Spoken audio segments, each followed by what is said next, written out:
বাংলাদেশের foreign exchange reserve এখনো 4 মাসের উপর আছে। আমরা 7 দিন 10 দিন 15 দিন আমরা রাখতে পারবো।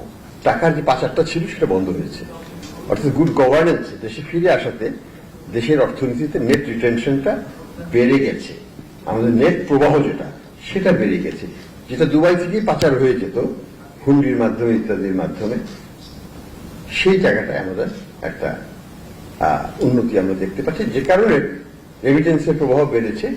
যদিও এই বছর যারা বাইরে গিয়েছেন তাদের সংখ্যা কিন্তু গত বছরের চাইতে অনেক কম, কিন্তু সেখান থেকে কিছু আসে যায় না। আসলে যারা টাকা পাঠাবে তারা পাঠাবেন, কিন্তু সেই টাকাটা কি আমরা দেশে পৌঁছাবো কিনা সেটা ডিপেন্ড করে আমাদের নাগরিকদের, যারা এখানে ক্ষমতাশীল, যারা অর্থবান বিত্তবান, তারা এই টাকাটা দেশে রাখতে চান বা চান কিনা সেটার উপর। কাজে আমি মনে করি যে গুড গভর্নেন্স হওয়াতে দুর্নীতি কিছুটা হলেও কমে যাওয়ার কারণে আজকে আমাদের এই রেমিটেন্সের প্রভাবটা বেড়েছে। আমাদের যে পলিসিগুলো আছে সেখানে কিন্তু আমরা মোটামুটিভাবে কোনো বড় রকমের কোনো বৃদ্ধি না করলেও আমরা কিন্তু এখানে অনেকগুলো ইনসেন্টিভ এবং অনেকগুলো পরিবর্তন ওভার টাইম করা হয়েছে গত 2-3 বছর ধরে, এবং এগুলোর মধ্যে আছে যেমন ইনসেন্টিভটাই এখনো বর্তমানে এক্সচেঞ্জ রেট 122 টাকা, কিন্তু আমরা কি দেখি, আমরা কিন্তু এরপরেও ওই যে 2.5% ইনসেন্টিভ যেটা দেওয়ার সেটা কিন্তু সরকার দিয়ে যাচ্ছে। এটাতে কিন্তু সরকারের প্রায় 7,000 কোটি টাকার মতো লাগছে বছরে, এটা বড় রকমের ভর্তুকি, সেটা কিন্তু সরকার দিচ্ছে। এই ফাইন্যান্সিয়াল ট্রাবলের মধ্যেও সরকার কিন্তু এটাকে হস্তক্ষেপ করে নাই।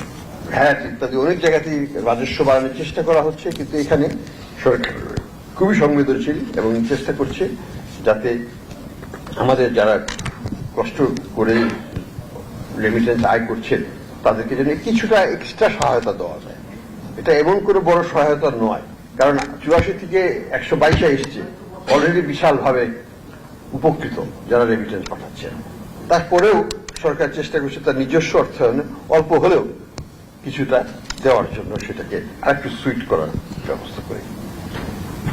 যে জিনিসটা সরকার করেছেন যে এই ইনসেন্টিভটা কিন্তু যারা 5,000 টাকা ডলারের নিচে পাঠান তাদেরকে ইনস্ট্যান্টলি দিয়ে দেওয়া হয়, এবং যাদের বেশি অ্যামাউন্ট থাকে সেটা ভেরিফিকেশন করে তারা দেওয়া হয়। এটা করা হয়েছে যাতে ক্ষুদ্র যারা পাঠান ক্ষুদ্র ক্ষুদ্রভাবে, নিম্ন আয়ের যারা কষ্ট উপার্জিত অর্থ যারা পাঠান তাদের টাকাটা যেন একদিনও আটকে না থাকে, ইনস্ট্যান্টলি এটাই হয়ে যায়।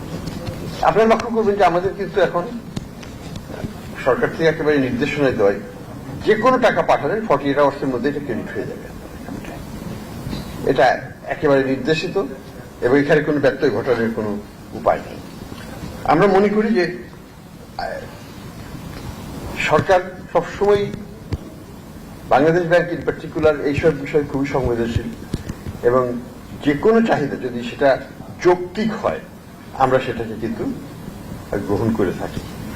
যে কারণে অনেকগুলো জায়গায়, যেমন হাই কমিশনার থেকে যে এনওসি নিতে হতো এক্সচেঞ্জ হাউসগুলোকে এই ড্রয়িং এগ্রিমেন্টটা করার জন্য, বাস্তবায়ন করার জন্য, সেটা কিন্তু এখন আর নাই, উঠে গেছে। আপনারা সরাসরি এটা করতে পারবেন। আমাদেরকে বাংলাদেশ ব্যাংকের অ্যাপ্রুভালেরও দরকার হয় না, এটা কমার্শিয়াল ব্যাংকটা নিজেরাই এখন দিতে পারে। এই জায়গাগুলোকে সরলীকরণ করা হয়েছে যাতে আমাদের রিলেশনশিপটা আরো স্ট্রং হয়, এবং এটাকে আমরা ব্যুরোক্রেটিক বেড়া জালে যেন আটকিয়ে না রাখি।